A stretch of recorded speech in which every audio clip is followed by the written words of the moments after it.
We begin Breakfast Central this morning in South Africa, where its Home Affairs Minister, Dr. Aaron Motsoaledi, has announced his intentions to appeal against the two judgments which declared his decision to terminate the Zimbabwean Exemption Permit, ZEP, as unlawful, unconstitutional, and invalid.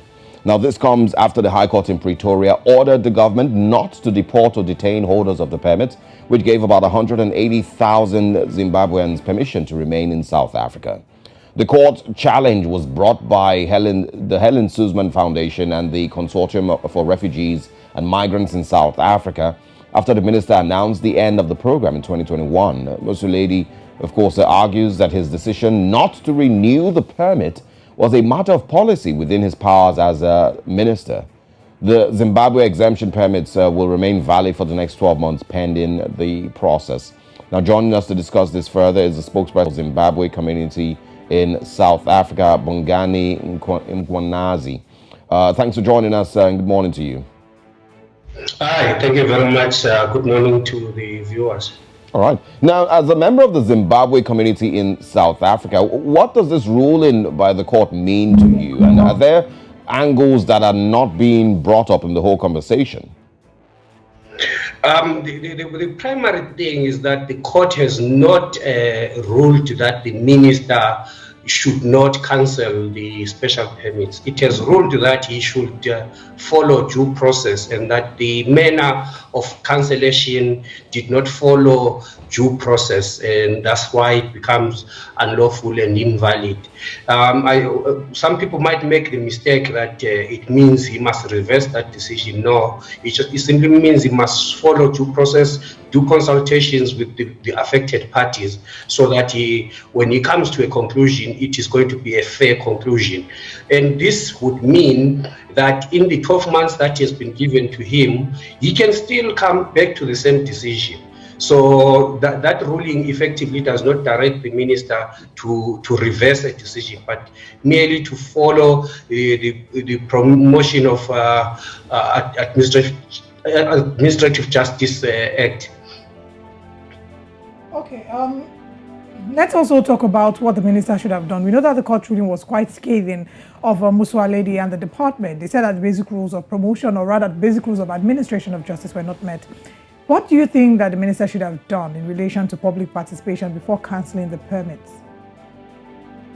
According to PAJA, any administrative act taken, the affected parties should be consulted and made aware of that such a decision is pending, and they should make representations on how this decision will affect them. So the minister should have gone to all affected parties, that is including civil society and businesses and other entities in South Africa. For example, one can put an example to say some old ladies who has been dependent on this trusted person that they've worked with maybe for the past 11 years. Now this person is suddenly going to leave. The affected party also becomes the person who employed that ZEP holder to say, well, how are we going to be affected by a decision that I'm going to take? Despite it being a policy decision, it still has an effect in society, because these people would have spent a long time working together or staying together, creating relationships, be it fraternal relationships, be it business relationships. No, I want to talk about, I want you to talk a little bit more about these Zimbabweans are going to be affected. You know, they have, it says about 180,000 of them, and now they have a 12-month extension for the permit holders. Talk about the Zimbabwean community and, you know, what their plans are. If these permits are not renewed, what can they do? Do they have to, you know, reapply for new paperwork, or is there the possibility of being kicked out of South Africa? Well, we had done some surveys, and from the number of respondents, which wasn't as many as we had hoped for, we had about 500 something respondents to that survey, and 98% of those said they are not returning to Zimbabwe. meaning they intend to stay in South Africa. We would understand, because after having spent so many years living and staying in South Africa, to recreate the same conditions or livelihood in Zimbabwe would actually be a bit of a task for them. So initially, when the people who were of low skill tried to apply for waivering of certain requirements like the labor letter and skills waivering, they found that they could not, and they were rejected by the Department of Home Affairs. Recently, in March, we had the minister saying, look, he's been signing those waivers, and he actually more or less encouraged people to say, look, that's a pathway that I'm going to use to assist you to move to mainstream permits. So we see Zimbabweans should try and go via the waiver route to get into mainstream visas, since the minister is also favorable of that pathway. All right, excuse me. The Minister of Home Affairs has said that he would appeal the decision. He believes that the court has overstepped into the executive area of government. I'd like to find out what your thoughts are about this. Do you agree with him? Look, without trying to be the minister's spokesperson, I would understand if the ministries are grieved of this decision, and naturally they would appeal. I'm not too sure as to the reasoning behind it. We are yet to see any court documents that would indicate what is his reasoning. One of his remarks was that it sets a dangerous precedence. So we are yet to fully understand what that really means and entails. But then we acknowledge and understand the sovereignty of the South African government and its a right to make decisions in policy that defend and promote South Africa. So I wouldn't want to start to talk about why the minister was going to challenge without seeing the full detail. But we still acknowledge they have the right to challenge a decision that seems not to favor them. All right. Well, we'll see how this turns, and of course, the Zimbabwean community, I'm sure, is little on the edge at this point, and waiting for the feedback from, of course, the South African courts. We'll see how it turns. Thank you very much for joining us this morning, Bongani. We'll speak with you again. Thank you very much, and good day to the viewers. You too. Now, away from South Africa, let's go somewhere else. The Transport and Logistics Minister, Frank Tayali, has cautioned all motorists and other road users to adhere to road safety regulations, road signs and rail signs whenever they are on the road. Now, this is in connection with the very sad incident occurring where 6 people, including a bus driver and an infant, have died in a road traffic accident involving a Tazara passenger plane and, of course, a Likili public service bus. Mr. Tayali says the accident that occurred yesterday and took away 6 lives could have been avoided if only the driver bus had observed the 10 basic rules of the highway code. Joining us live from Choma is Executive Director, Youth Development Organization Partner Siabutuba. Good morning, and thank you very much for joining us. So we'd like you to please unmute your device, and whilst that's being handled, it's unfortunate that we've been seeing a high rate of accidents lately.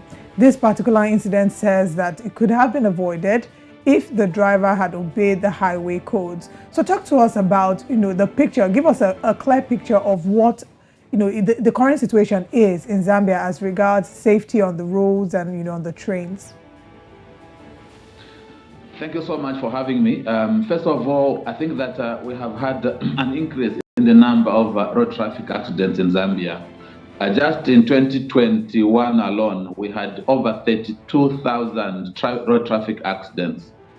And so majority of these traffic accidents are being attributed to human error, poor observance over roads, signage, but also in many places there are also no road signs at all, but poor road network also is one of them. But also poor road traffic regulations by authorities. This is what has been attributed to by the Road Safety Agency as to the reason why we have an increase in the number of road traffic accidents in Zambia. Let's talk about road infrastructure and transportation infrastructure in Zambia. You know, how well do you think that it currently is? Because these are some of the things that are put in place basically to reduce the number of accidents. Do you think Zambia has, you know, a good standard of road and traffic infrastructure?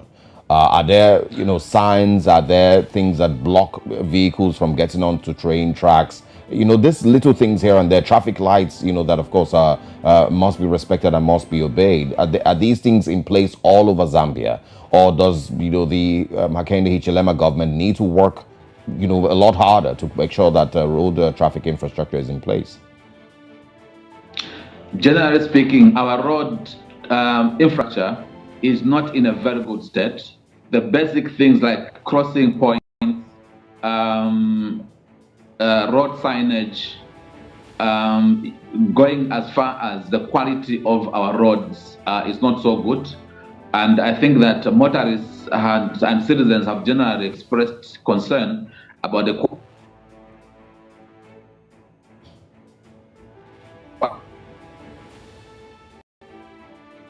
We might be having network challenges and connectivity issues with partner Siabutuba, but we hope that he can join us back to wrap up the conversation. Just yesterday, we're speaking about the unfortunate incidents as well in Londiani in Kenya that had claimed lives as well. And whilst Kenyans are still mourning the lives of innocent Kenyan citizens who unfortunately died as a result of this accident, back here we're talking as well about this one as it's an even more recent situation. Just points to the fact that we do have a challenge, a problem on our hands with road accidents, with the increasing numbers. According to a report that I shared yesterday by World Health Organization. Quality of our road infrastructure. Okay, since we have Mr. Siabutuba back, please. Okay, all right. Just yesterday when we're talking about the one that happened in Kenya, and also there's one that happened in Nigeria as well, I believe in Anambra State. Yes. What it shares with us, or what it shows us, is that we do have a challenge in the area of infrastructure. We have a challenge in the area of implementing these laws. First of all, how aware are people of these laws? How trained are they? How does a bus run into a train track, right? What causes the bus to run into the train track? Or why are you trying to cross the train track? Is there not something that alerts you? In modern climes, in more organized climes, when a train is coming, you would know that, you know, there are alarms or the alert system, right? The track is sealed. You can't cross at that point. So do we have these infrastructures in place? Also, are there punitive measures? Not just a situation of, okay, unfortunately lives have been lost, but there needs to be punitive measures. People need to know that it's not enough that, you know, I mean, depending on who's the employer of labor, that whoever you're employing to work, if it's a government institution, if it's a government parastatal, whoever is in charge of the ministry there, the Minister of Transportation has to come and answer questions. Are you putting people that are trained? Are you putting people that understand that there are penalties? Yeah. I mean, but I think it's still majorly an infrastructure deficit, you know, challenge. I think we have him back. Okuma, can you hear us clearly now? I can hear you, thank you. All right, kindly go ahead. You know, you were talking about infrastructure and the level that it currently is in Zambia.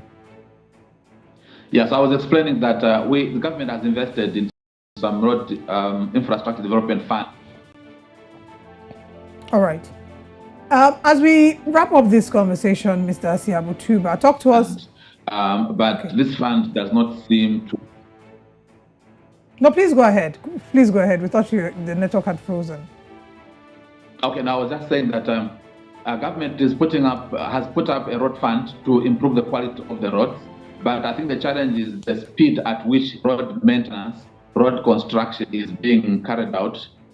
So you still have a lot of road infrastructure that are in a very, very bad and deplorable state. And so what happened a few days ago where a bus rammed into a train also is a very clear sign of poor road regulation.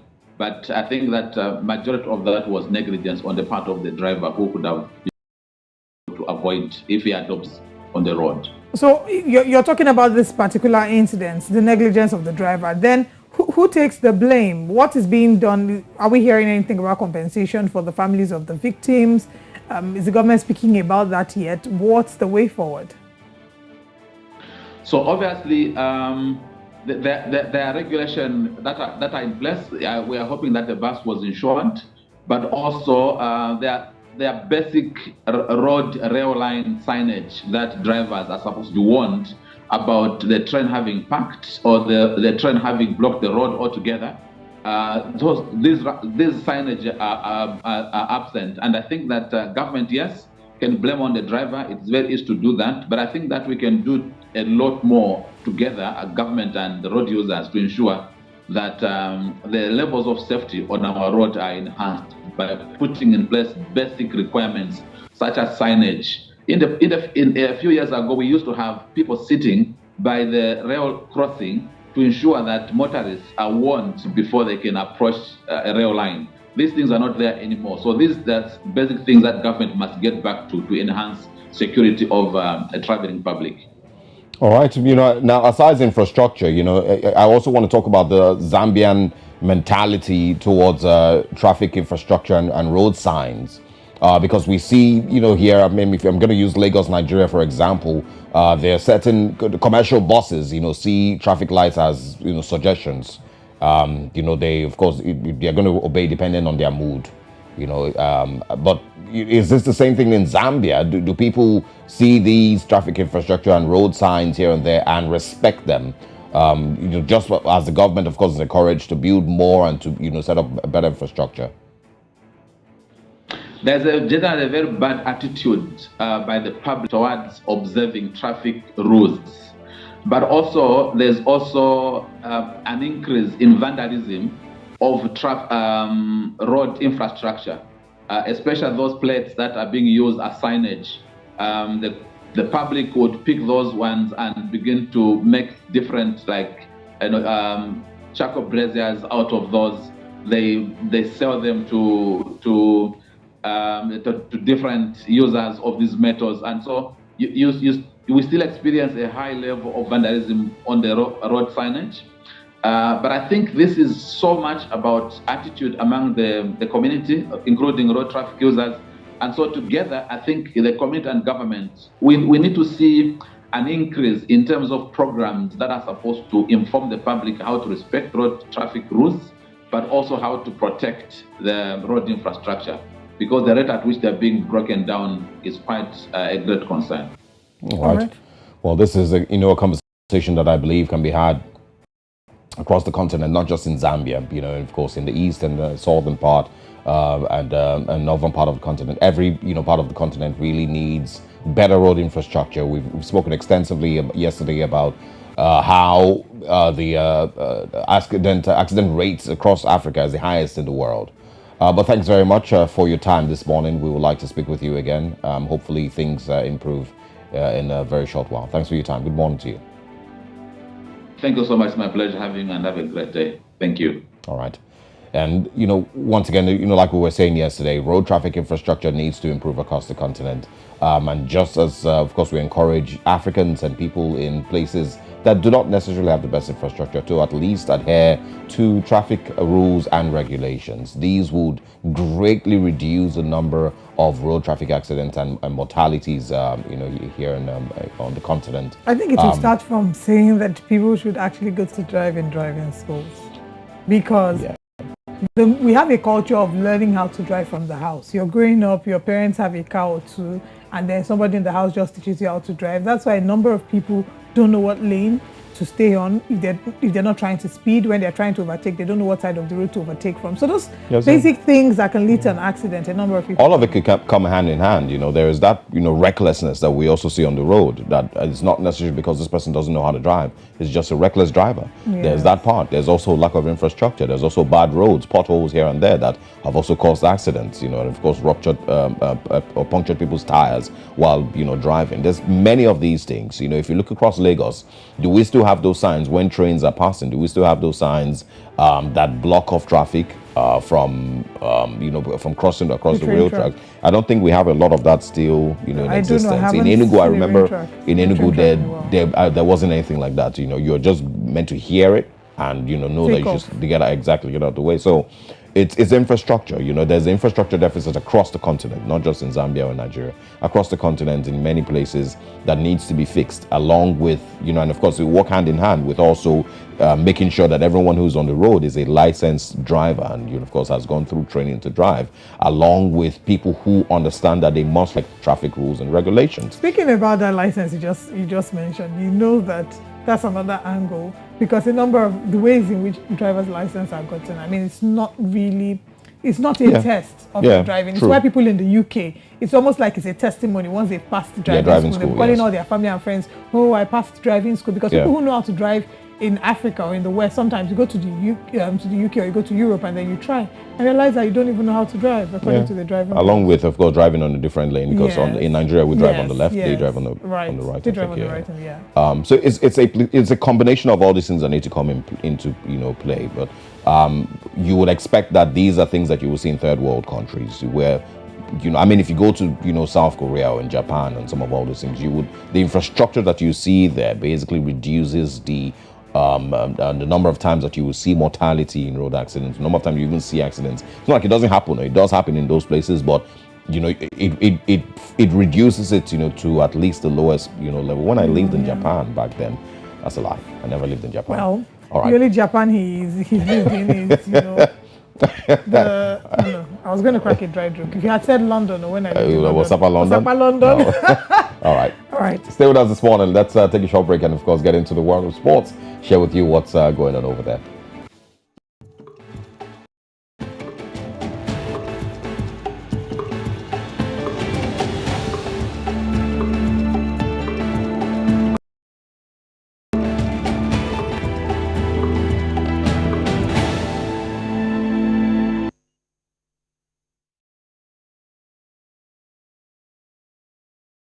Africa needs its own storytellers, people who understand the continent because they're from it, people who know that news is more than just a conversation starter, it's our stories, because run deeper than headlines and segments. It's about digging deeper to get the facts and telling the human side of every single story, not just the echoes from foreign headlines and perspectives. It's time to take our narratives and share them in our voices. The birth of Africa's New Age reporting, and this is where it begins, right here at News Central TV, with stories that put Africa first.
Hello and welcome to Sports Update on Breakfast Central. I am Udoka Njoko. The Pan-African Scrabble Association, PANASA, will formally unveil the Gbenga Ojofetimi Trophy in August. The trophy will be taken home by the winner of the President's Cup. The 44-centimeter tall crystal trophy comes with a lead and polished wooden base.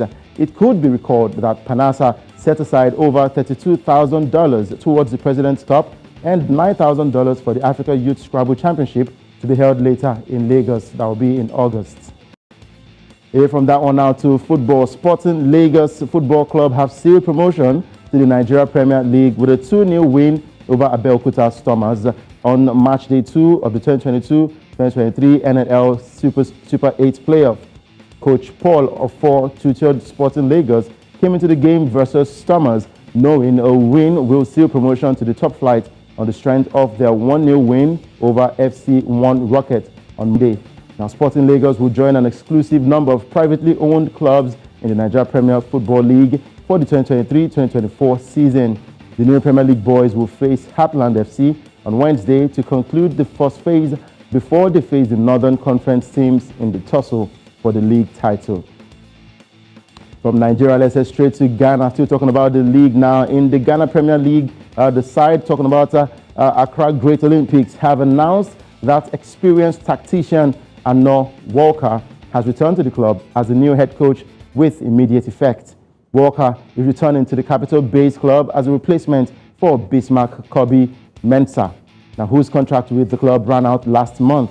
The veteran coach left his role at football club Samatex last week after terminating his contract mutually despite an impressive spell in the club's maiden campaign in the Ghanaian top flight. The 62-year-old officially signs a 2-year contract with Olympics to head the club's technical team ahead of the 2023-2024 season expected to commence in September.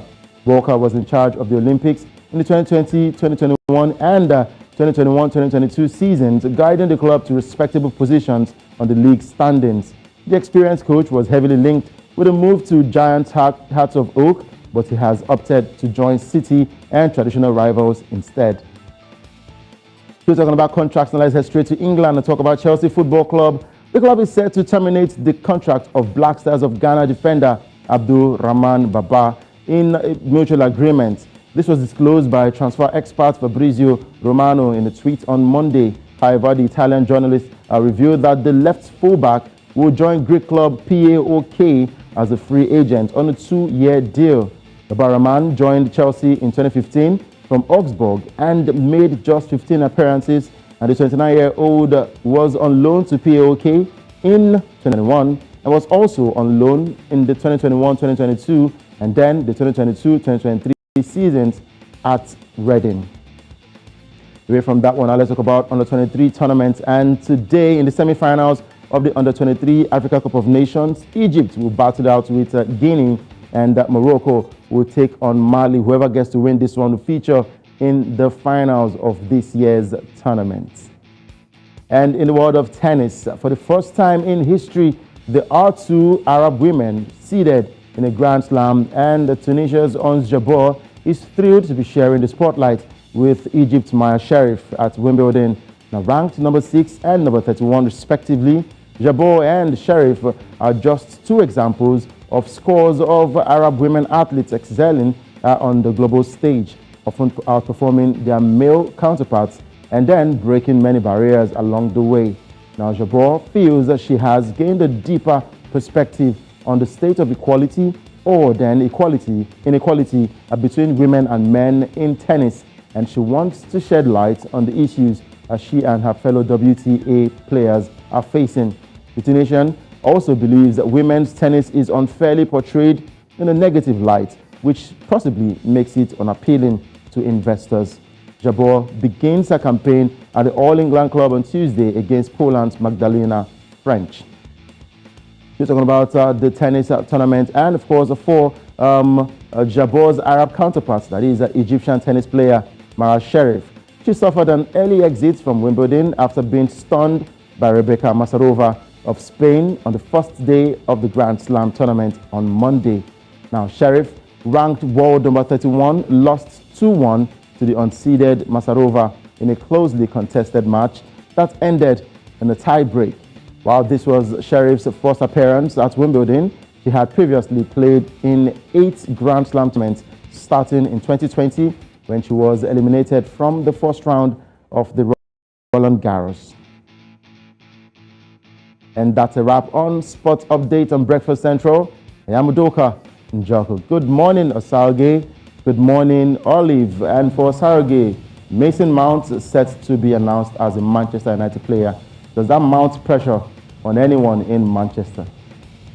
Not really. I think we had a pretty good season, the last season, and they need to make plans for next season. And if it means offloading certain players that really do not meet up with what Manchester United's standard should be, then it's time to let them go. It's no hard feelings. There are certain people that, yes, they give their all, but for what they're being paid, they are not delivering what you would expect for a Manchester United team. So they can be replaced. Nobody would cry. Don't cry, don't beg.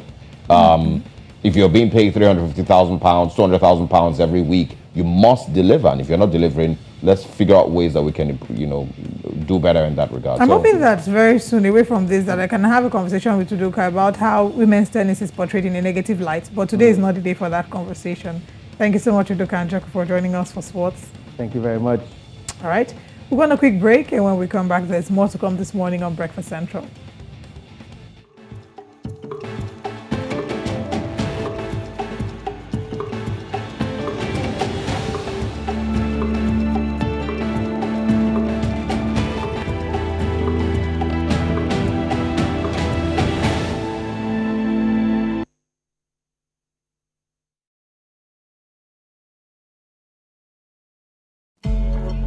Sometimes, it's not just the distance we travel. It's the gaps we close.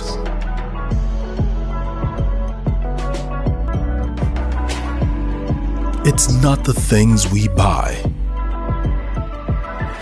It's the memories we create.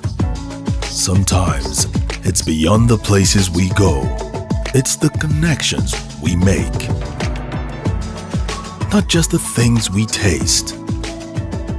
It's the taste of things to come. And it's never a question of if, but when. Because life is always just a bit better with American Express. Introducing the Access Bank American Express Gold Card and the Metal Platinum Card, now available through Access Bank.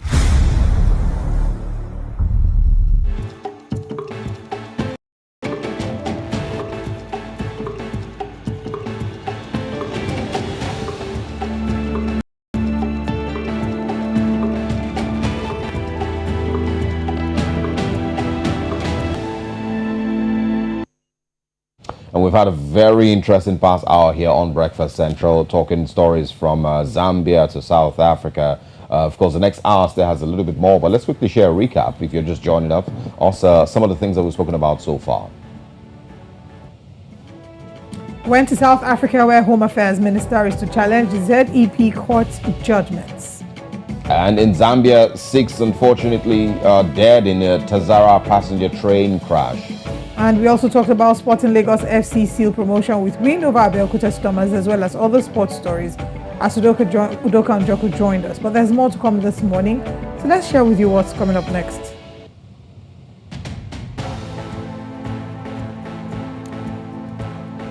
NYSC adjournment as its witnesses refused to show up yesterday. State of the Nation, we'll be looking at the State of the Nation, talking about NYSC and matters arising. And JAMB, of course, another embarrassing situation as a student is accused of forgery.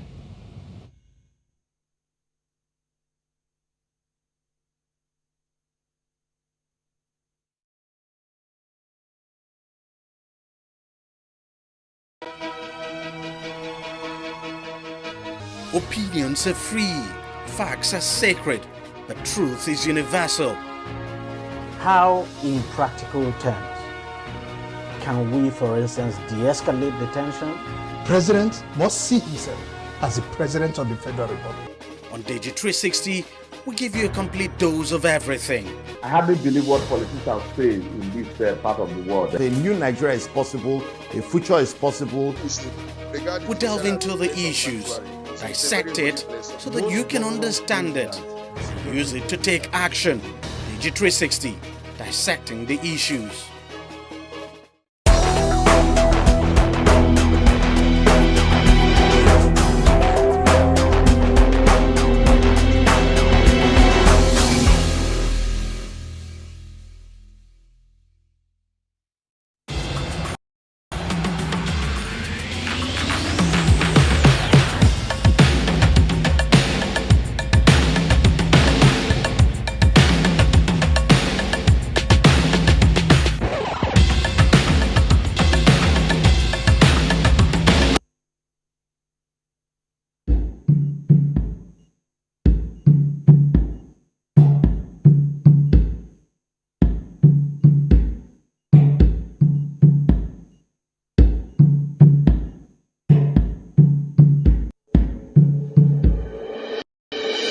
Unatazama runinga ya New Central.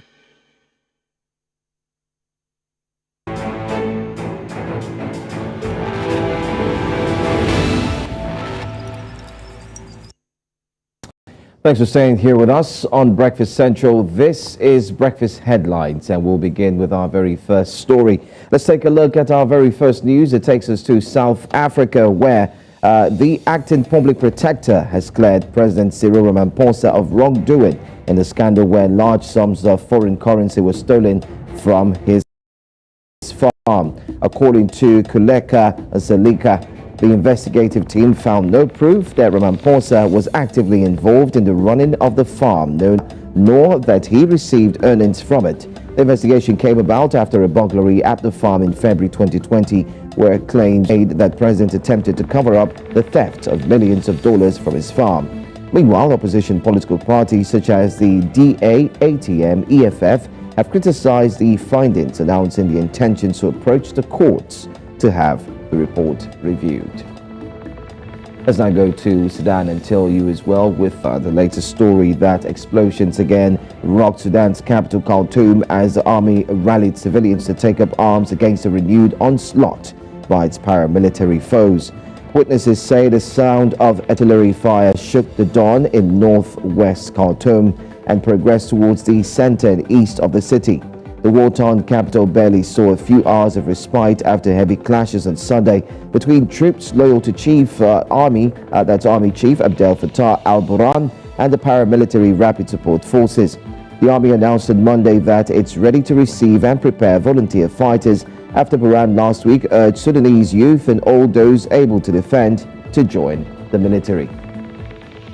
Well, let's come back to West Africa now, and let's take a look at our next story. Well, Nigeria's President Bola Ahmed Tinubu met the National Security Advisor Nuhu Ribadu and service chiefs at the State House, Abuja.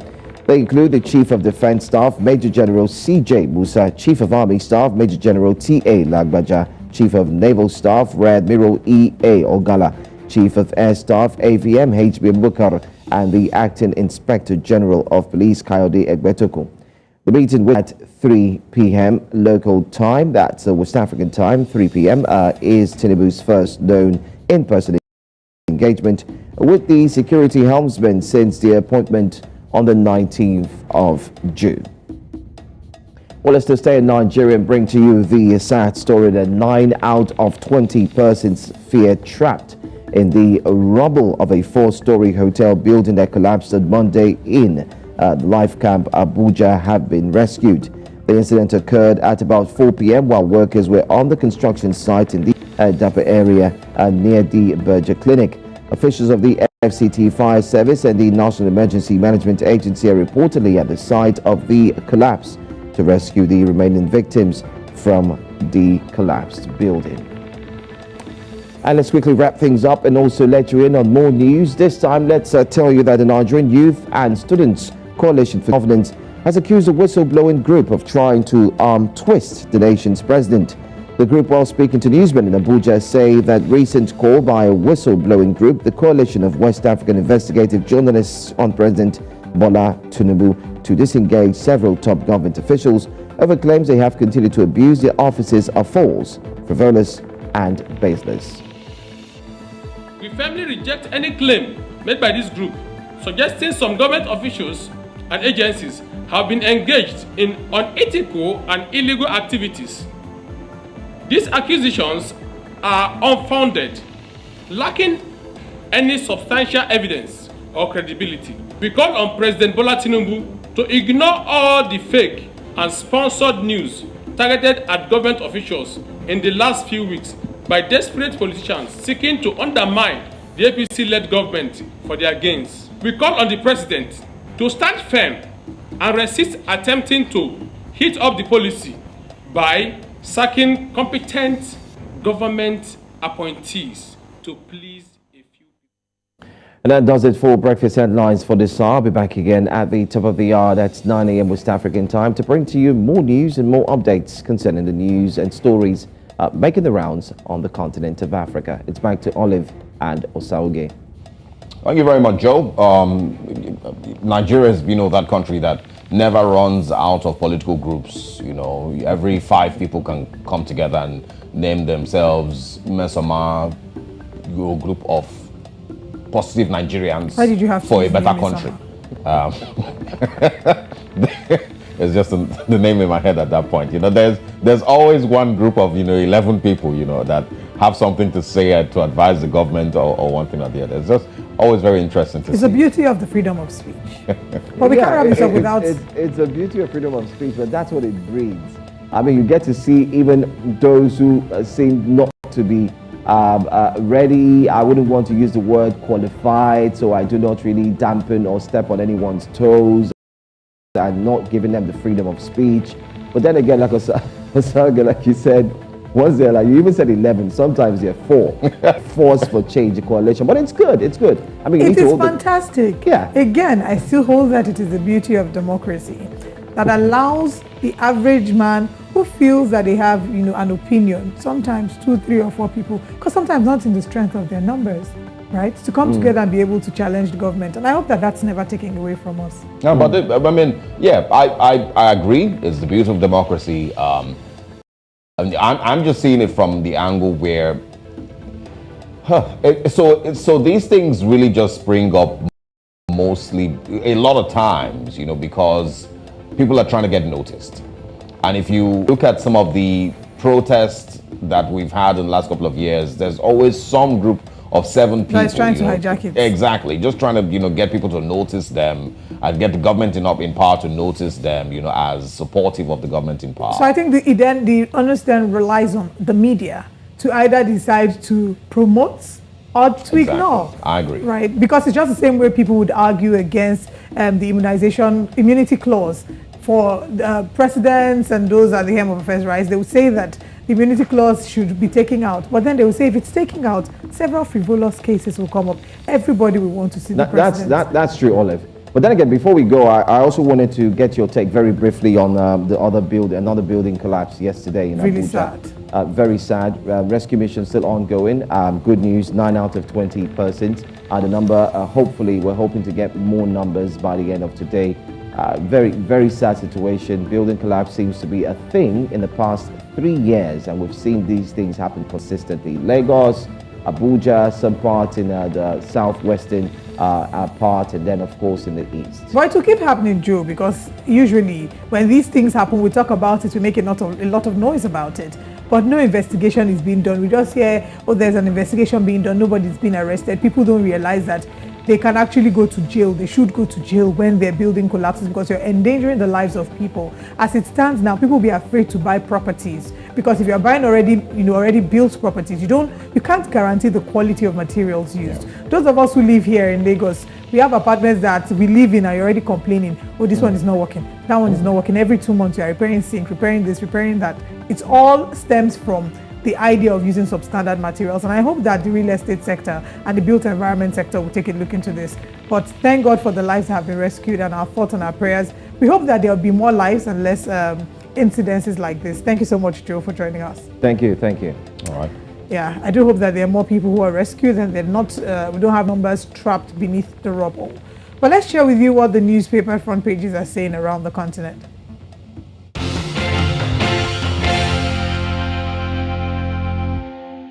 We start on the Punch newspapers this morning here in Nigeria. It says their retired generals set agenda as Tinubu meets service chiefs. I spoke about that earlier.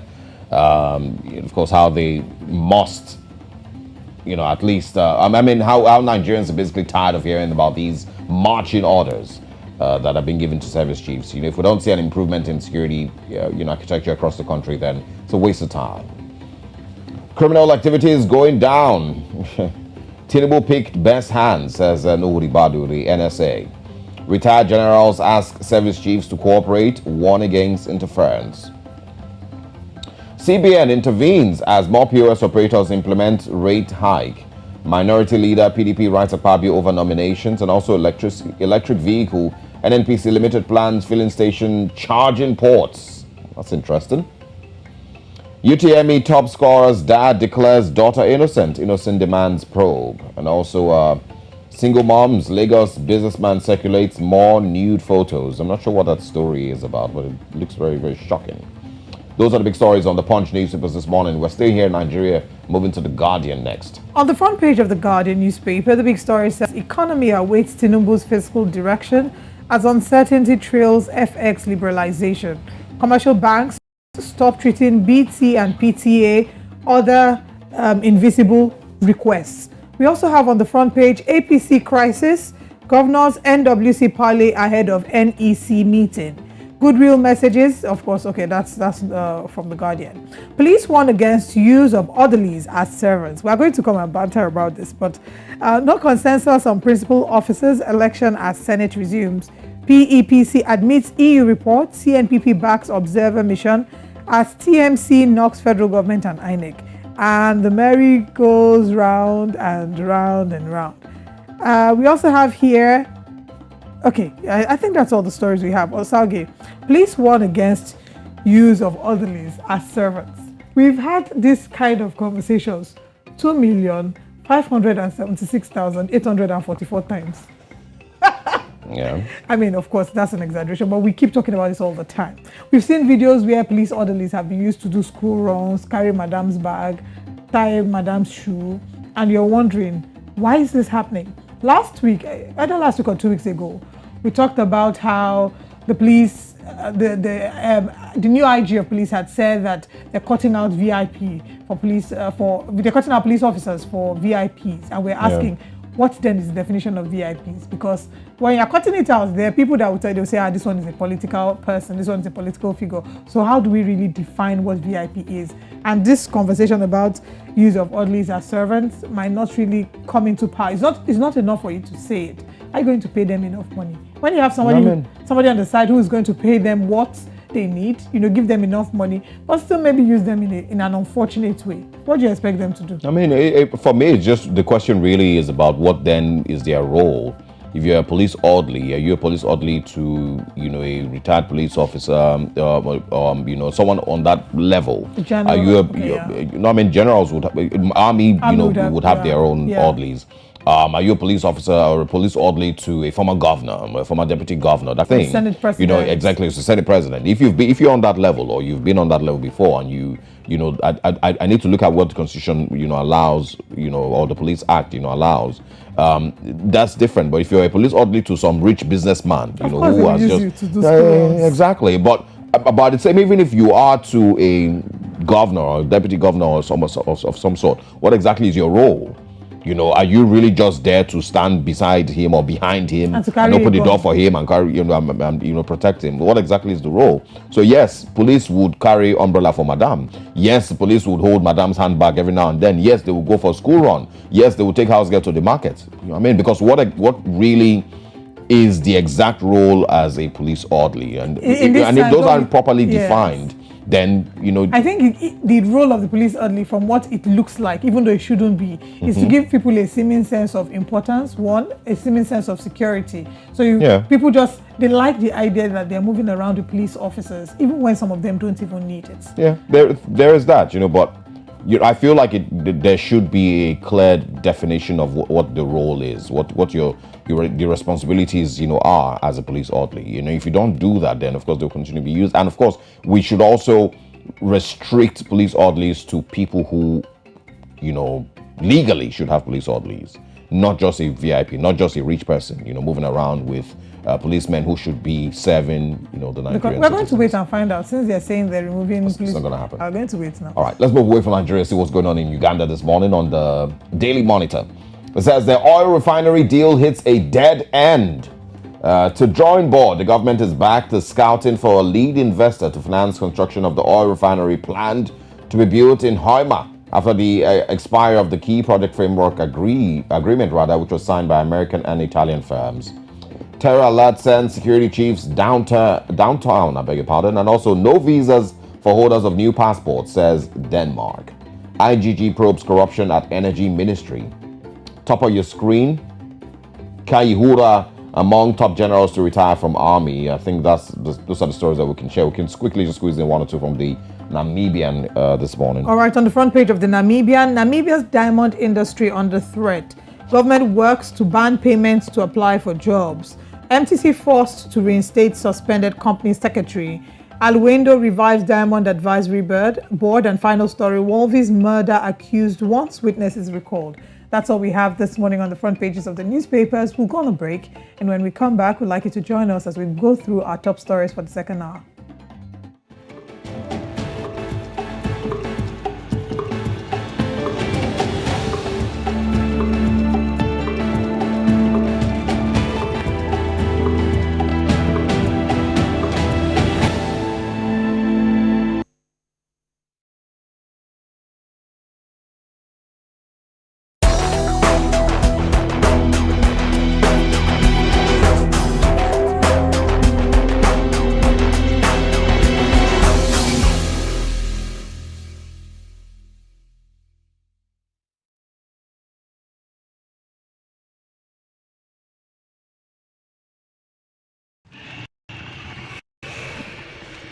Take it from me, the mind-blowing way to do things is the Glow LTE advanced way. When you stream, it's like you're in the drama itself. When you make calls, you reach where others can't. Cookie! Doing business is like running Wall Street from your street. And when you play, I did beat the guy. We'll see about that. It's like traveling the world without moving an inch. Is that Toby in your room? You can download in the blink of an eye in 4K. Go. And when you go for your dreams, it's like running with the strength of 3 nations behind you. Glow LTE Advanced, the power of 3 data networks in one. Get a Glow SIM or dial *301#.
Welcome once again. And now the conversation moves to Nigeria, where a student of Anglican Girls Secondary School, Newi, Anambra State, Ejikeme Mesoma, who was accused of inflating her Unified Tertiary Matriculation Examination, UTME, result, has finally spoken up about the issue. In a statement, JAMB spokesperson Fabian Benjamin said the student, who was widely celebrated over her 362 score, said to be the highest for 2023 UTME, actually scored 249 in the exam. Benjamin said the student with the original result to curry favor, adding that the result will be withdrawn while Mesoma would face prosecution. In her statement yesterday, the student maintains that she printed her result from JAMB portal and she was not capable of forging her result. She said she was invited by the Department of State Services, DSS, where her statement was taken, and she was told that investigation was ongoing. She added that she was traumatized by the incident and maintained that there must be a problem somewhere. And there's a short video we're going to have you watch of Ejikeme Mesoma. She, of course, explained what happened. And the owner of these results, I went to JAMB portal to print these results, and this is what they gave me. This is the result here. So this is my aggregate 362. This is exactly how I printed it. I downloaded it from that site. So they now saying that I forged my results is what I don't know, and I'm traumatized that they accused me of forging my own results, because I am not capable of this forging results. This is the evidence. Okay, they say that I forged my results. They scanned this QR code there, and it showed another name, a Yoruba name, Omotola Afolabi, 138.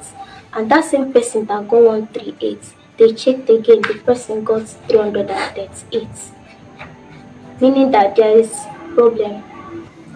There is problem somewhere. So, and we went to Commissioner of Education office on Friday last week. My principal and the educational secretary of Anglican Girls Secondary School, or Anglican Diocese. So we went there. We showed all these results to Commissioner of Education, both this one and the SMS they sent to me. And she snapped it and sent to the JAMB official. They called back saying that this is a forged result, that I forged it myself, that the JAMB office don't have the record of this. So they now said that I forged it. And they called the DSS over to come to her office. The DSS, they took us to their office and we made our statements there. And they said they will contact us later, that they are going to investigate these results to know where the source came from. So that's what they said. And instead of them to wait for the investigation to be over, they posted that I forged my results without confirming. So I'm not. Well, there you have it. Ejikeme Mesoma, of course, explaining her side of the story, and a couple of things that should be mentioned. If you remember, a couple of years ago, over time, we've every now and then spoken really about how the Nigerian police has been brought into cases that really shouldn't concern them. They've been cheapened, and we just spoke about police orderlies being used as errand men and women. It's mostly because of how they got themselves involved in things that really shouldn't concern them, and people then use them that way. Same thing was said about the Nigerian army, how they were getting themselves as the army involved in cases that the police should be handling. And people lost respect and value for the Nigerian army over time. That's exactly what the DSS has gotten itself involved in with, on this level with now.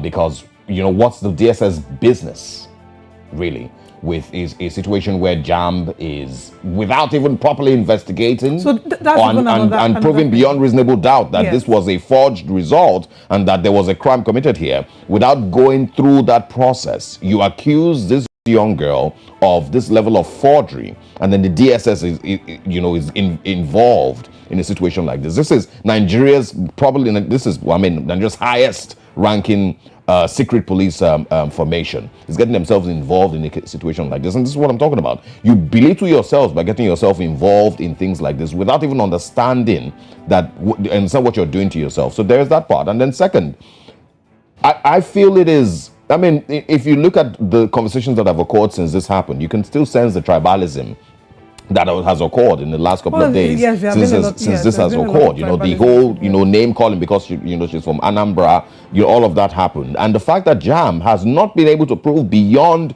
reasonable doubt that this person forged this result, Right. they instead just jumped out with an accusation and everybody ran with it.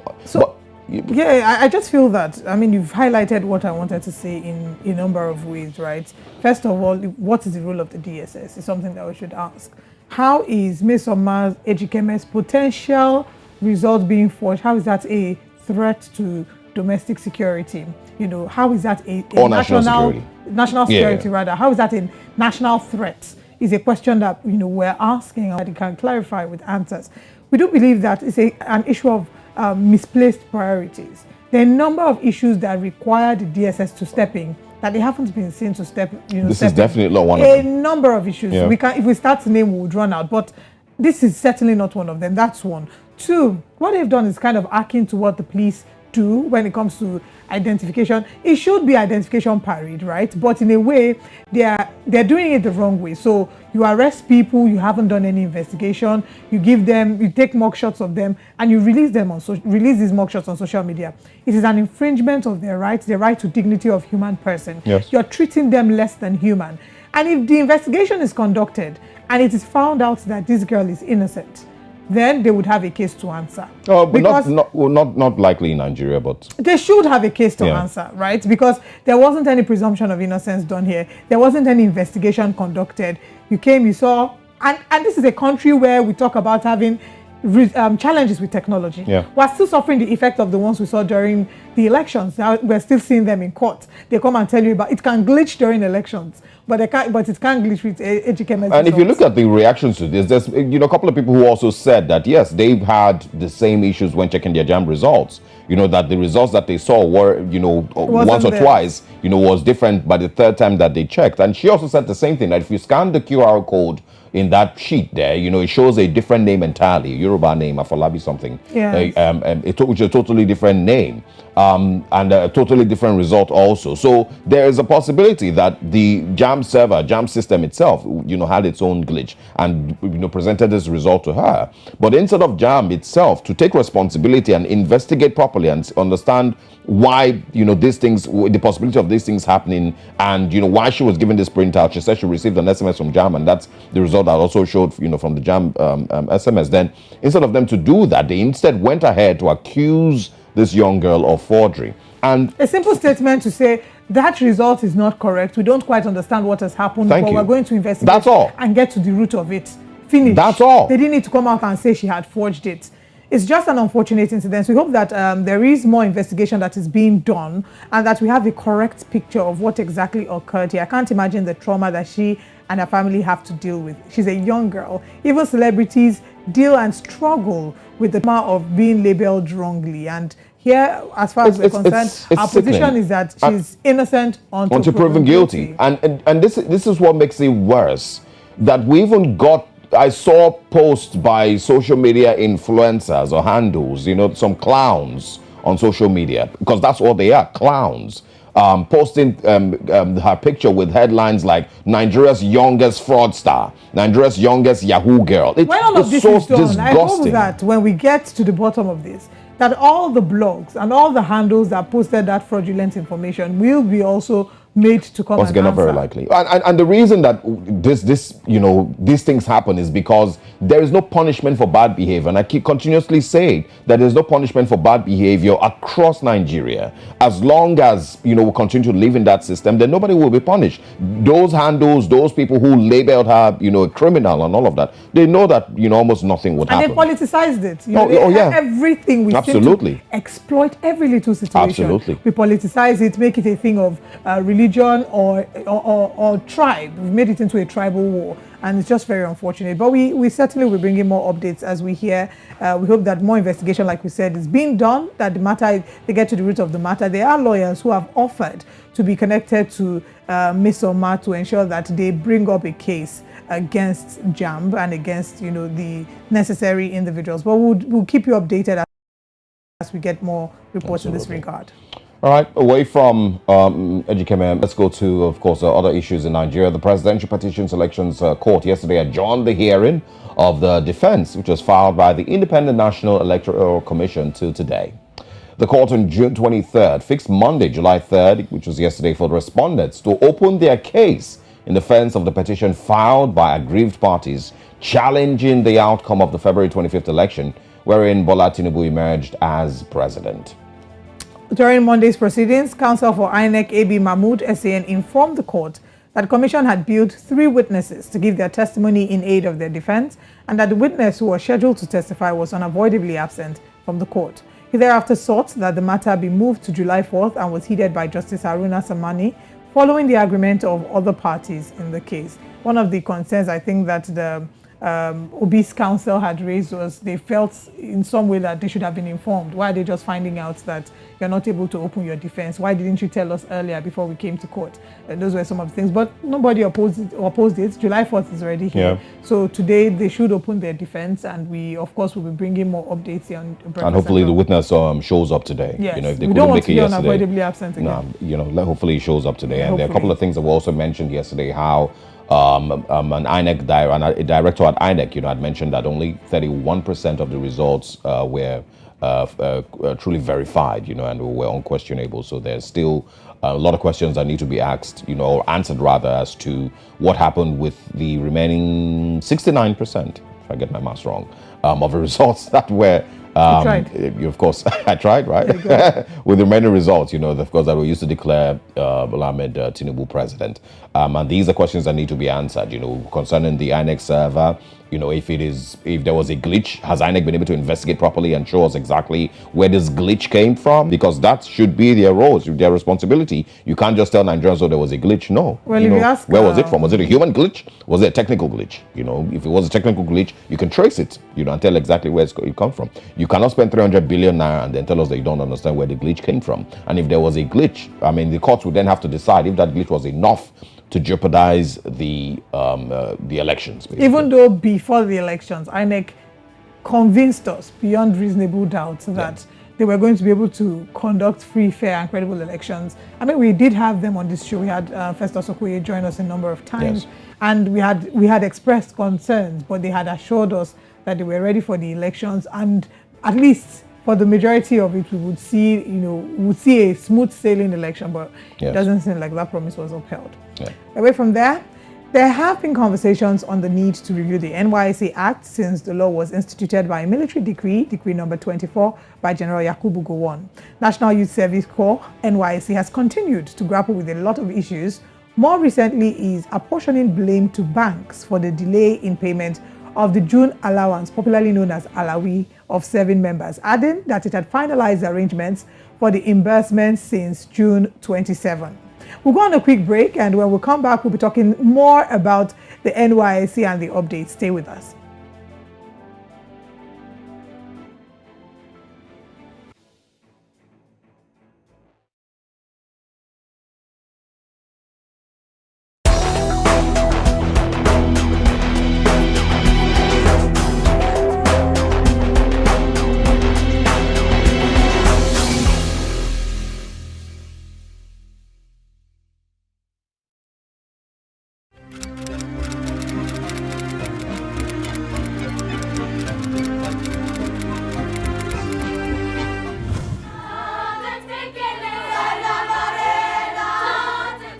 Our youth are the most important national asset that we have.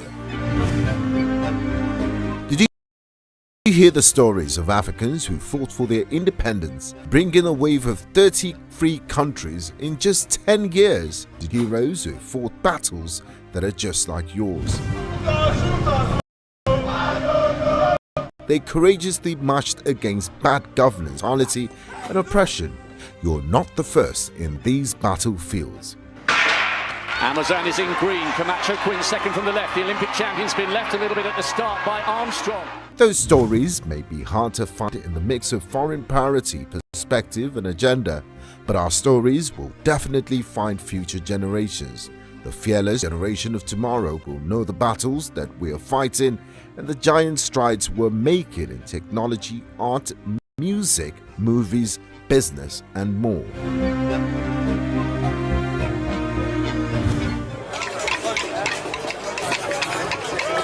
They will know our wins and losses, our stories, and the influences of our evolving and diverse cultures.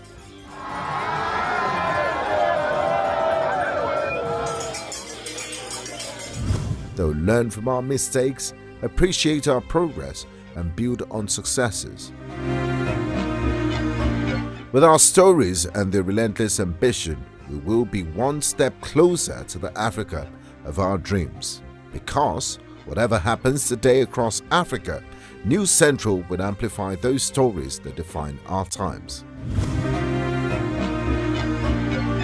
News Central Television. We are Africa first.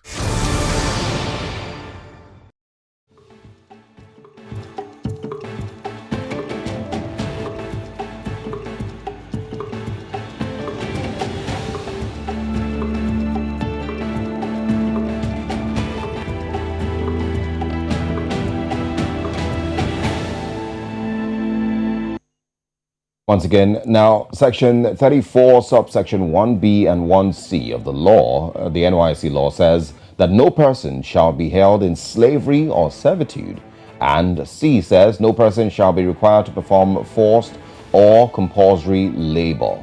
The NYSC Act of 1999, Section 2 says all graduates from universities in Nigeria, universities outside Nigeria, with a high national diploma and national certificate of education are under obligation to make themselves available for service for a continuous period of 1 year from the date specified in the call-up instrument served upon him.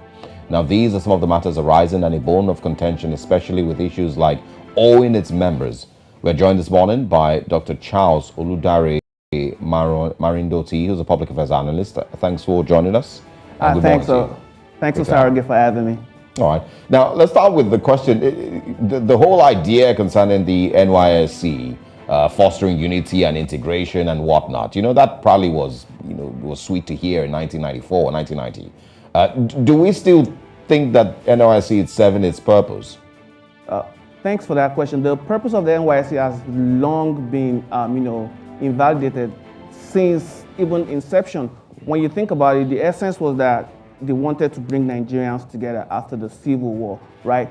But if you think the problem with Nigerians was traveling to other places, then why is Japa a problem in Nigeria? Do you understand? Nigerians don't have a problem going to other parts of the country. There was a bit of insecurity after the Civil War, and then people moved back to their shell. And instead of the government to try to do what it would take to ensure security in those areas, they try to just force people out there and let them go, take out their loss. In my own personal opinion, I have a lot of family members who almost lost their lives because they were posted into, unsecure places. We have Nigerians right now who are living in Ghana. So why do Nigerians want to live with the Mende people but not the Kanuri people? It's a lot of these things is about, security. And if we want to actually even better understand this whole NYSC thing, we need to go back to the history and see the other places that have a form of it and how it was used. I know that this kind of a thing does not make a lot of sense in most cases. It started with the Gadda group in Israel because at the time after Israel, became an independent, became a state, they were surrounded by enemies who wanted to wipe them out of existence. So they had to find a way to mobilize their youth to come together to defend their country. And that was where the first country to copy that was Uganda after that. And that was used by a majority ethnic group to hoist violence on the other ones. And then when South Africa tried to institute something like that in 1967, what was used it was exclusive to just white men, and it was used to enforce apartheid. So when Nigeria now copied it a few years after in 1973, it was very flawed, and it is also highly discriminatory.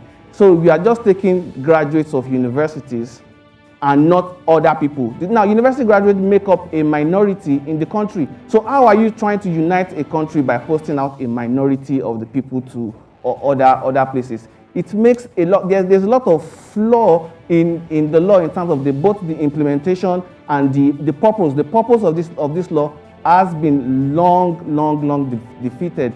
The NYSC tries to, take 1 year of service as a precondition for a lifetime of service. I mean, Osarage, you're right there working, as a journalist. Are they trying to say that you are doing this service to your country? No, you are doing a service to your country.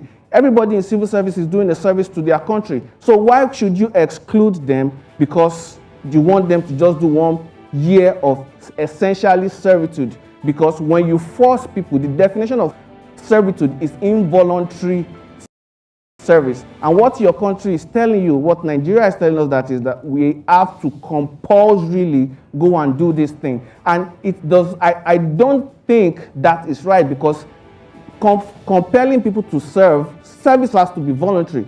Any involuntary service is servitude, and that is a violation of our constitutional right. Okay, I think my next question would be, the way out. Are we scrapping it, or is it a revamp? Now, the NYSC, of course, it's not called NYSC, like you mentioned. It's not just peculiar to Nigeria. We've seen it in other countries. Some would argue that it dates back to a speech many years ago that was, given in Stanford University. But we've seen it, we've seen it in different measures. I think in France they call it civil service. We've seen it in Mexico, they call it servicio social. They just have different criteria and different methods by which they use there. So are you saying that what we have right now is nothing to write home about? It's a fundamental breach of human rights and should be scrapped? I beg your pardon. Or is there a way that we can maybe repurpose it and review policies that would ensure that we can maximize the program? I think it definitely can be reviewed as opposed to being outrightly scrapped. Now, when you think about the old examples that you gave in other countries, it is not exclusive to just university graduates. If you are trying to unify Nigeria by posting just a few university graduates, what about the people who never went to university? So now, the real reality of Nigeria is that a secondary school graduate can become the president, get a civil service job, get jobs all across, but a university graduate, once you commit that crime of going to university, then you have to go and serve before you can actually go into service and have a life for yourself. I don't think you know this, but the section 13 of that particular act actually says that if you do not report at your, posting, that you can go to jail for 1 year. It is in that law. So the answer to your question is that it definitely can be modified. It first off has to be voluntary. It does not make any sense for you to say, I cannot say you are doing service for me if I say, if you don't get this thing for me, then I'm going to punish you for it. That is not service. I am imposing a will on you. And it can be so much reformed in such a way that it includes all Nigerians, especially the people who don't even have the privileges to go to university. They can see that as an avenue to go and learn a trade for maybe free or extremely cheap, and then they can do some service in terms of like country development and all. It can be opened up for people, but it has to be voluntary. I think only in Nigeria where it is compelled and there is a punishment, including a possibility of incarceration for a period of a year just for failing to serve. So how in any form of morality is that justified? That is highly immoral. You are taking the most important population of your country, the youth, and you are wasting their years. Time is money.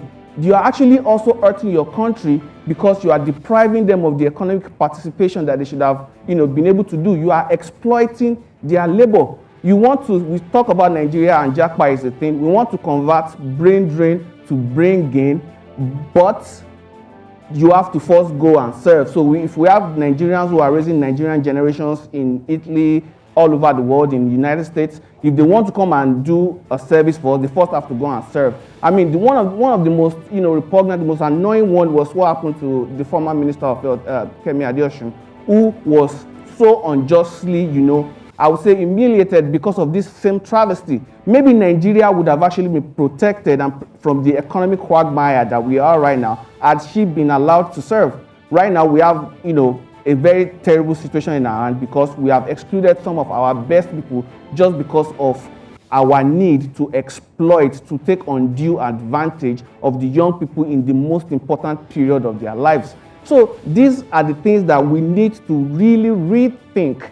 As at the time where it was passed by a decree by General Gowon, maybe he thought it was going to work. But when you start a program, you should give it an evaluation. If you look at it right now, the key performance indicators of this program shows that it is faulty, it is flawed, it has not achieved its aim. So it is a damn nuisance that should at least be, modified. All right. Now let's quickly talk about the owing. We've run out of time. In 1 minute, can you share with us if there is a way out of the frequent owing? Now that, with what we have, let's try to work with what we have. Is there a way out of this frequent owing of allowances?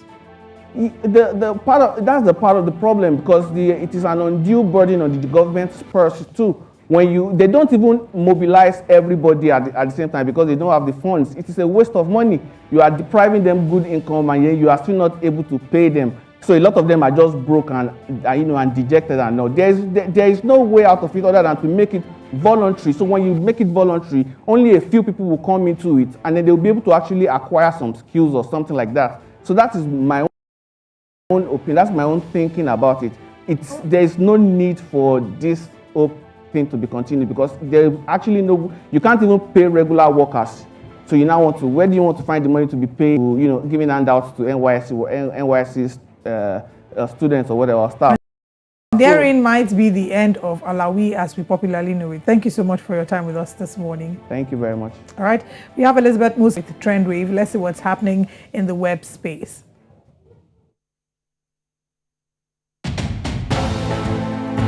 Still to come on Breakfast Central, release Trinity Guy, content creators plead. And of course, our top story of the day.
Welcome back. You're now watching Trend Wave on Breakfast Central. Now, a newly formed union of content creators and influencers in Nigeria, led by the acting president, Mr. Michael Nwabufo, also known as Mike Premium, is calling for the release of skit maker Trinity Guy. Let's recall that Abdullahi Maruf Adisa, popularly known as Trinity Guy, had been detained by the Nigerian police alongside the parents of a minor following a skit in which he sexualized a female minor. To this end, the Union of Content Creators and Influencers, in a heartfelt plea for mercy, have submitted a letter to the recently appointed Inspector General of Police, Kayode Egbetokun, for a courtesy visit to formally introduce the union and reiterate its commitment to sanitizing the content creation space in Nigeria. Now, Mr. Michael Nwabufo noted that the union is charged with the responsibility of upholding best practices and ethics in content creation to ensure that skit makers express themselves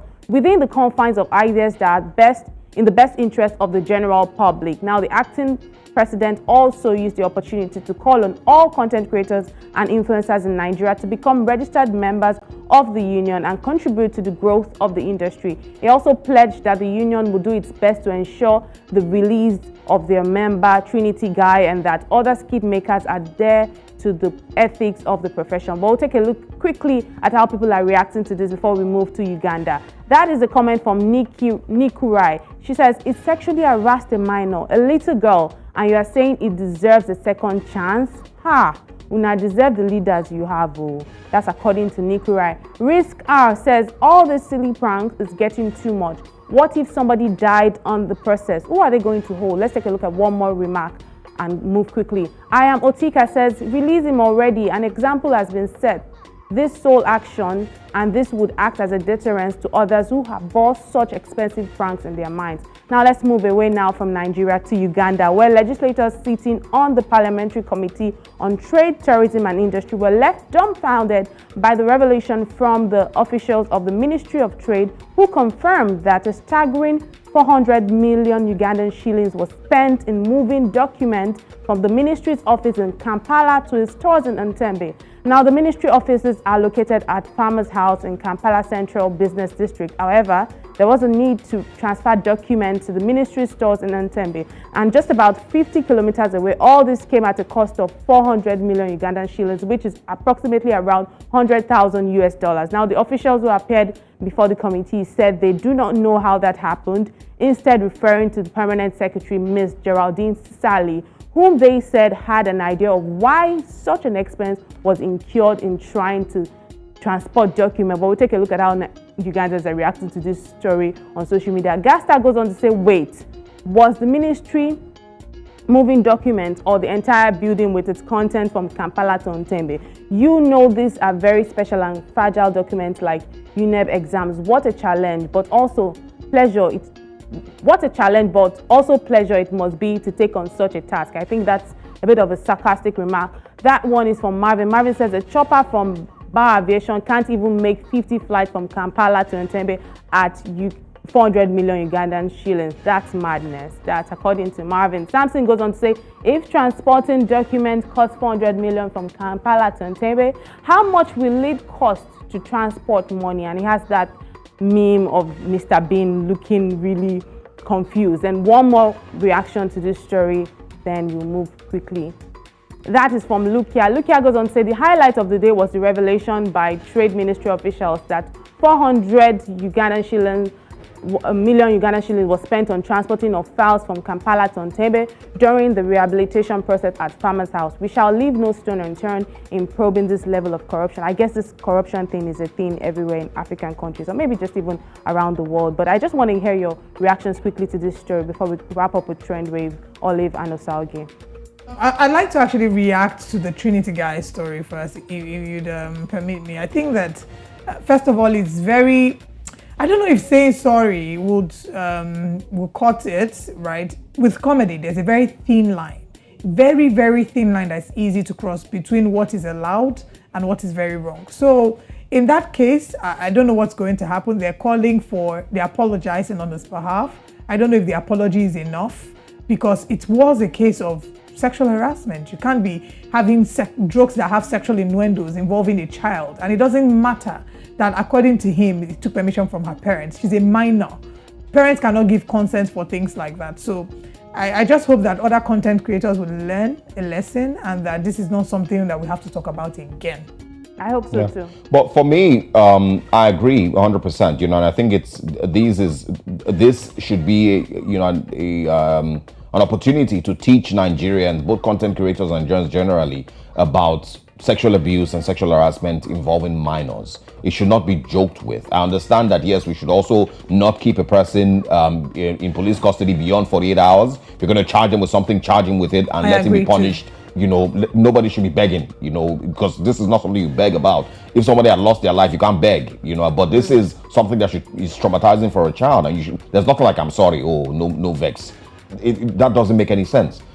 It's an opportunity, I believe, to teach everyone, both the poor and the rich, the old and the young, that sexual assault on minors will never be tolerated in Nigeria, and content creators should learn a lesson. So good luck to him. I feel no remorse for him whatsoever, but it should be done the right way. Yes, sure. Thank you so much, Liz, for bringing us Trend Wave. We'll see you around. My pleasure. Oh, and happy birthday in advance. Thank you.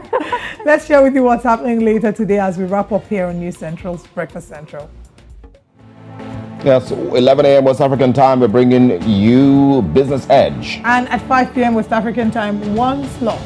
Politics HQ comes your way much later at 7 p.m. As we come to the end of the show, once again, we'd like to reiterate that sexual harassment is not a joke. It is not funny. Sexual harassment in any form to adults or to children is not a joke, and I hope that we can do better to ensure that we stay clear of such conversations. If you're speaking about it, you must be speaking about it to advocate for it and not make it a joke. And that's where I wrap up today. My name is Olive Modi, and I'll see you tomorrow. And I 100% agree with Olive. I am Osaogi Ogbon. We'll be back here tomorrow morning.